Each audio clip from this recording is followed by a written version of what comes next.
All right, so we're back and ready for another deep dive. And Hmm. this time, we're going to be tackling a pretty popular book, Rich Dad, Poor Dad, Yes. by Robert A Kiyosaki. classic. Yeah, Been around for a while. it's been around, that's for sure. I think it came out in like 97, Yeah, a maybe, late or so, 90s. something like that. Yeah, it's had staying power for a reason. It really has, yeah. And we're going to figure out what that reason is. Exactly. And hopefully distill some of those nuggets of wisdom for our listeners. Hmm. Yeah, it's interesting you say wisdom Yeah. because it's not your typical personal finance book. Yeah. Like, it's not just about like balancing your checkbook and Yeah. clipping coupons, right? Yeah. It really dives into this Yeah. mindset around money Absolutely. and wealth. Yeah, and it really does challenge Yeah. traditional thinking, right? Like how we were Understand. all brought up to think about money and how to manage it, right? Uh-huh. And one of the ways Kiyosaki does this is by sharing his own story. Yeah. So he talks about growing up Hmm. with two father figures, Hmm. his own father, Yes. who he calls poor dad, Right. and then his best friend's father, who he Mhm. calls rich dad. Yeah, and that contrast between those two figures is so Yeah. fascinating Yeah. because they were both successful in their careers, Hmm. but had totally different approaches Right. to money. Right. Poor dad, he was highly educated, Hmm. went to college, had a PhD, worked for the government, Hmm. but he always struggled financially. Hmm. And then rich dad, he was a high school dropout, Right. um, but through, making smart financial decisions, Yeah. he actually became one of the wealthiest Mhm. men in Hawaii. It really is a stark contrast. It is. And it really makes you kind of wonder, like, Yeah. if you were in Kiyosaki's shoes, like, Whose advice would you follow? whose advice would you follow? Right. And, he kind of had the benefit of learning from both, right? Yeah. He saw both sides, Mm-hmm. but ultimately he had to forge his own path, right? Yeah, I think that's a big part of the book's appeal, right? Right. It's this idea that you're not stuck with the blueprint that you were handed. Yeah. You have choices. You can kind of question what you were taught about money, right? Absolutely. It's very empowering. Yeah, It's about empowerment. absolutely. And Kiyosaki, he distills all his Mhm. experiences and his observations Yeah. into 6 key lessons. Yeah. And they sound simple on the surface, Yeah, but they pack a punch, they do. There's a lot to unpack there. All right, well, let's get into these lessons. Let's do it. Lesson 1. The rich don't work for money. Mm-hmm. And this one always makes me think about that story of like 9-year-old Kiyosaki Oh, yeah. asking his rich dad how to get rich. Yeah, and Rich Dad, he gives him this, Seemingly simple answer, yeah, but it's actually really profound. right. He's like, learn to make money, And it's not just about earning a paycheck. Right, exactly. It's a whole different mindset. Yeah, it is, yeah. It's not about I can't afford it. It's about Yeah. how can I afford it? Ooh. That shift from statement Yeah. to question is so Oh, that is interesting. powerful. It is. So it's about like, It forces your brain Yeah. to get creative yeah, and to find solutions. right. Like you said, Yeah. instead of just kind of passively accepting. Yeah, exactly. Rich Dad saw I can't afford it Mm? as mental laziness. Yeah. He wanted Kiyosaki to Yeah. exercise his mind, Right. to see those obstacles as opportunities. And Yeah. that question, how can I afford it? That Yeah. sparks a whole Totally new thought process. new thought process, right? Yeah, You go from passive to active yeah. for problem solving. And I think it's fascinating how just like changing the phrasing Yeah. of that question can really change how you approach things. Absolutely. Yeah. And then this lesson gets even more kind of clear when Kiyosaki starts working Mm-hmm. for his rich dad for, I think, 10 cents an hour. Yes. 10 cents an hour. Right. And this is where some people Mhm. misinterpret his Yeah. message. Yeah. Rich Dad wasn't exploiting him, Right. It was all about putting him in Yeah. these uncomfortable situations where he Yeah. could learn Mhm. about fear and opportunity and really that difference between Yeah. working for money and having your money work for you. Yeah. There's a real lesson in there about like delayed gratification and Exactly. being able to see that bigger picture. Yeah. Mm. Okay. So lesson 2, why teach financial literacy? Okay. And, Kiyosaki really drives home Mhm, the point that like, look, this is something that's glaringly missing Yeah. from our traditional education system. Yeah, this really resonates with a lot of people. Yeah. I mean, think about it. Yeah. We graduate high school, Yeah. we go to college, most of us, Mhm. and we have no idea Right. about managing money. Right. We learn history, math, science, yeah. all these subjects, but like basic financial skills. Nope, Yep. Nope. not there. Yeah. Managing money, understanding cash flow, Yeah. the difference between an asset and a liability. Exactly. Those things aren't taught, Not at all. and those can have, Are really huge consequences. big consequences, right? Even if you're successful Yeah. in your chosen career. Right. Absolutely. Yeah, like he uses the examples of doctors and lawyers, Yeah. accountants even. Yeah, people who make a lot of money, Yeah, but who still struggle. they make good money, but they have no idea Yeah. what to do with it. Yeah, it's like this disconnect, right? Yeah, they're brilliant in Yeah. their fields, Yeah. but they're missing this Yeah. whole other Yeah. set of knowledge Yeah, and it's like they're playing a game. that they don't know the rules to. Exactly. And it's a game that most of us are playing, Absolutely. whether we realize it or not. Yeah, and that leads us right into lesson 3, mind your own business. Okay. And this one was like a real eye-opener for me. Yeah, this is a good one. And Kiyosaki uses this great anecdote about Ray Kroc, Oh, yeah. the founder of McDonald's. And someone asked him, Mhm. what business are you in? Mm-hmm. And his response was, Real estate. real estate, not hamburgers. Trigger hamburgers. And I was like, wait, what? It's mind-blowing, right? Yeah, so he built this empire, Yeah. but his true Asset. asset wasn't the food, Yeah. it was the land. Mm-hmm. Mm-hmm. The land that all those McDonald's were sitting on. Yeah, and that's kind of what Kiyosaki wants us to do, right? Exactly. He's like, think beyond the obvious. Yeah.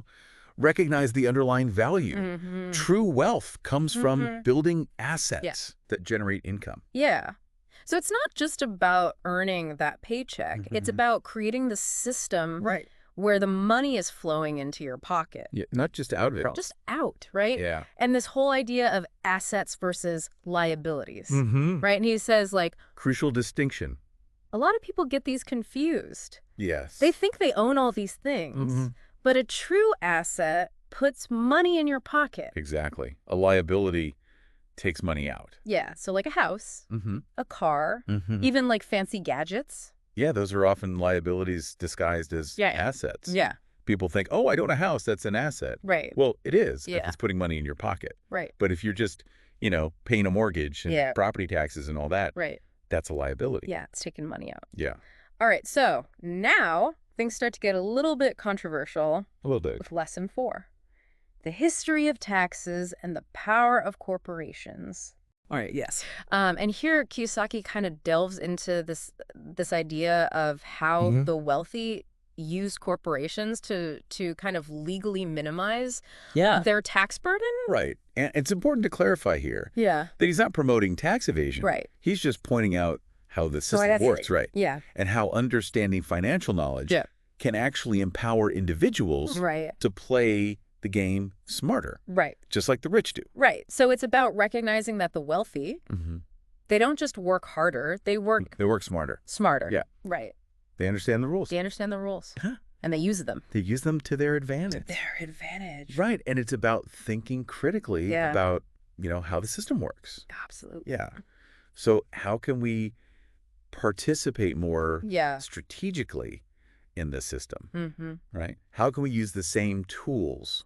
And strategies that the wealthy are using, Yes. but, obviously legally and Of ethically course, legally and to ethically. build our own success. It's about leveling the playing field through knowledge and understanding. Absolutely. It's not about Yeah. demonizing the rich. Right. It's about saying, hey, they're doing something right. Yeah. Let's figure out what that is Yeah. and how we can apply it to our own lives. And then Kiyosaki takes us into lesson 5. The rich invent money. Okay. And this one sounds almost magical. It does. But he uses this example of, I think, buying a house for $20,000. Yeah. He talks about finding a house Yeah. for $20,000, Yeah. flipping it quickly, Yeah. Making a quick profit. making quick profit. To kind of illustrate this idea that money can be invented. Yeah. And again, it's not magic, right? Right. It's right. about recognizing opportunity, Yeah. having the financial intelligence to see it and the courage Yeah. to act on it. Absolutely. It's about calculated risk-taking Yeah. and being creative, Right. finding those deals. Yeah. So it's not just about working hard. It's about working smart Yeah. and being willing to kind of step outside of your comfort zone. Mm-hmm. Absolutely. Yeah. Okay. And then finally we have lesson 6. Work to learn, don't work for money. Okay.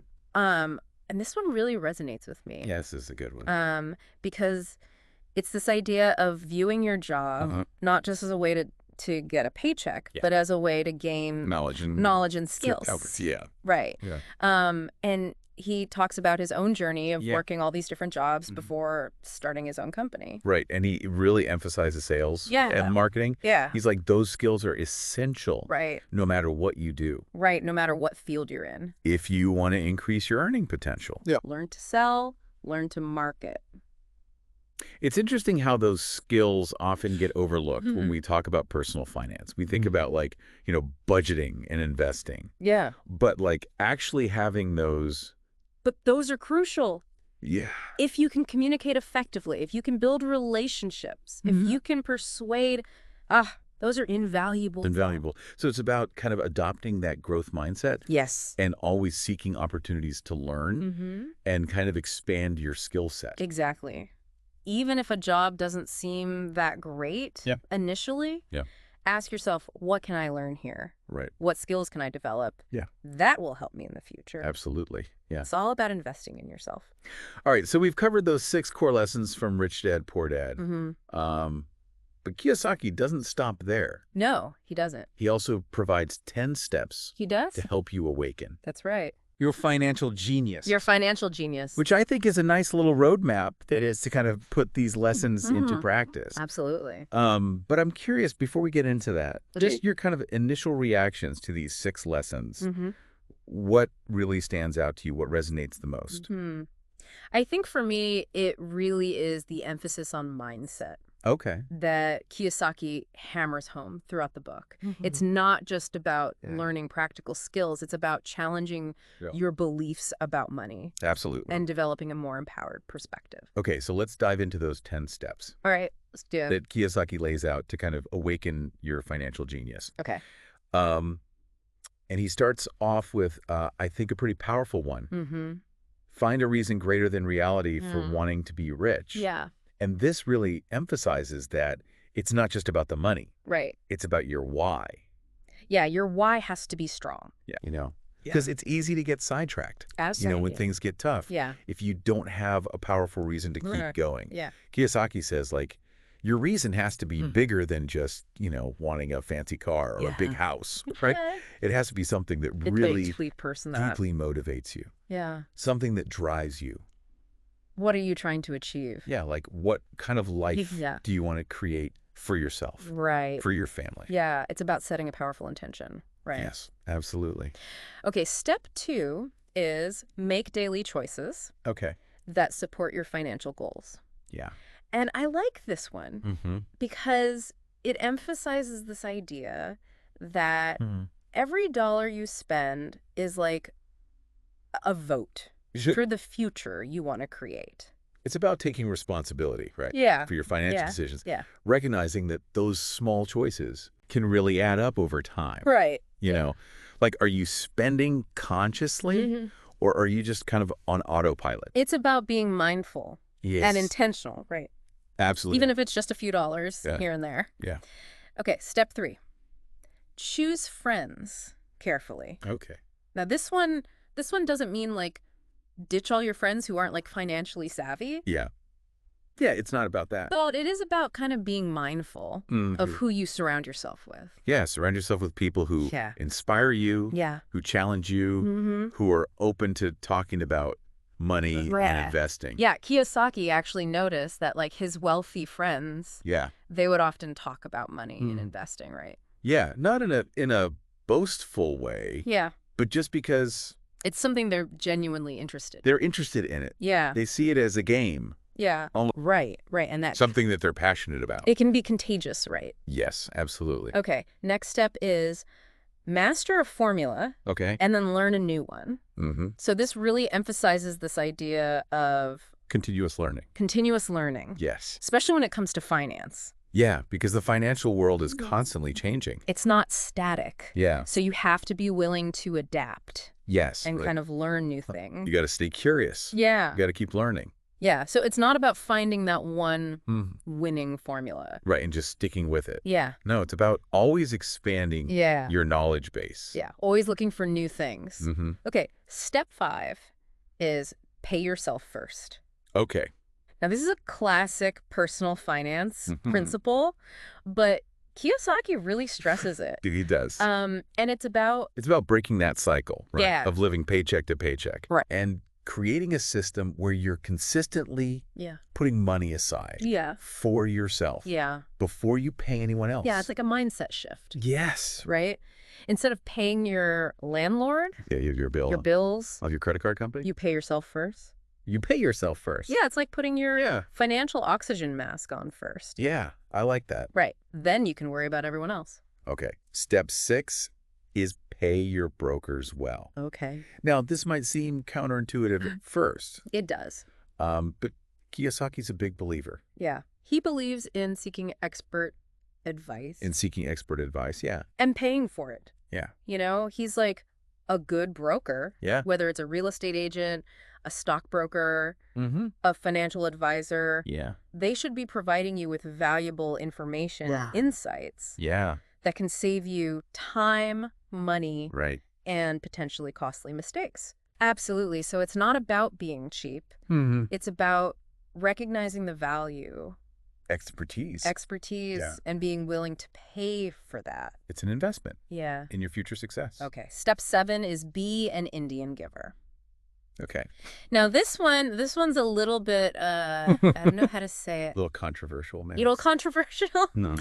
But Kiyosaki uses this analogy to illustrate the importance of getting a return. Getting a return on your investment. Yeah. Right. So he's not condoning no. taking advantage of people. Yeah. He's using this analogy to highlight this idea of right. It's about structuring your investments so that you can recoup your initial capital quickly. Yeah. While still retaining ownership. Yeah. So like, for example, instead of just putting money in a savings account, you know, look for opportunities to invest in things. Yeah. Where you can get that money back. Yeah. But still benefit from the asset. Exactly. Yeah. Yeah. Okay. Step 8 is assets by luxuries. Right. And this kind of gets back to this idea of delaying gratification. And it's about using the income assets from your assets to fund your lifestyle. Yes. Right. Not debt. Not debt. So you're not putting that, not financing that fancy car. Or that lavish vacation on a credit card. You're actually building up your assets. You're being patient. You're building your wealth. Where they can fund. Yeah, and then you can enjoy those luxuries. Guilt-free. Guilt-free. Yeah. Absolutely. Okay, step 9. The need for heroes. Okay. This one's a little bit... That one's more philosophical. More philosophical, yeah. But Kiyosaki believes that, like... Yeah, he thinks it's important. Having financial heroes, to have role models. Yeah. People who embody the principles that you admire. Right. You know, he talks about his admiration for Warren Buffett and how he studied Buffett's strategies and his mindset. It's about finding inspiration, right? Yeah, learning from the best. Okay, and then finally, step 10. Teach and you shall receive. Okay. And this one emphasizes this idea of sharing your knowledge. Giving back. Yeah. Right. And Kiyosaki believes that. Yeah, he believes that when you teach, you actually reinforce your own understanding. Yeah, and you attract new opportunities. Yeah, you put yourself out there. Yeah. You connect with other people. It creates abundance. It's about realizing that wealth isn't just about hoarding money, right? Right. It's about creating a positive impact on the world. So we've covered those 10 steps. I did it. It's quite a journey, right? It is. It's a call to action. Yeah. It's a challenge to take control of your financial life. Yeah. But where do we even begin? Yeah. How do we take all of this? There's a lot of information. And put it into practice? Yeah, it can feel overwhelming. It is a lot to take in. Yeah. But it's important to remember, you don't have to do everything at once. Right. Like just pick 1 or 2 things that resonate with you. Yeah. And start there. Yeah, start small. Yeah, and build momentum. And I think what's great about Rich Dad, Poor Dad is that he gives you some pretty specific, practical advice, right? He does. Like when he talks about, you know, acquiring assets that generate income. Right. He doesn't just say, invest your money. Right. He gives you concrete strategies. He's like, look into real estate. Yeah, real estate. Explore small cap stocks. Right. Yeah. And he's a big proponent of mastering sales and marketing. Yes. Yeah. Which, again, those are essential skills. It's interesting how those often get overlooked. Yeah. Like, we think of personal finance as budgeting and investing, but really having those... But being able to sell. Yeah. Being able to market yourself. Right. That's crucial. Yeah, crucial and applicable no matter what field you're in. Absolutely, yeah. Whether you're an entrepreneur or you're working within a company. Doesn't matter. Right. Those skills are valuable. Okay, so as we wrap up this deep dive into Rich Dad, Poor Dad, what's like the one key takeaway you want listeners to have? For me, it's the importance of financial literacy. Okay. Like, knowledge is power. Yeah. Especially when it comes to money. The more we understand how it works, the more control we have over our lives. We can make those informed decisions. Yes. Right. Absolutely. I think that's a great point to kind of end on. Yeah. It's about taking control and not letting money control us. Right. And Kiyosaki does a great job of kind of empowering you to think that way. Yeah, he gives you that belief that you can achieve financial freedom. So if you haven't read Rich Dad, Poor Dad, I highly recommend checking it out. Yeah. Let its lessons spark your curiosity and kind of inspire you on your own journey to financial freedom. And remember, it's not about getting rich quick. Right. It's about building that solid foundation over time. Start small, take one step at a time. Yes. Never stop learning. Never stop learning. Yeah. All right. Well, thanks for joining us. Thanks for having me. For this deep dive into Rich Dad, Poor Dad. Yeah, it was fun. We'll see you next time.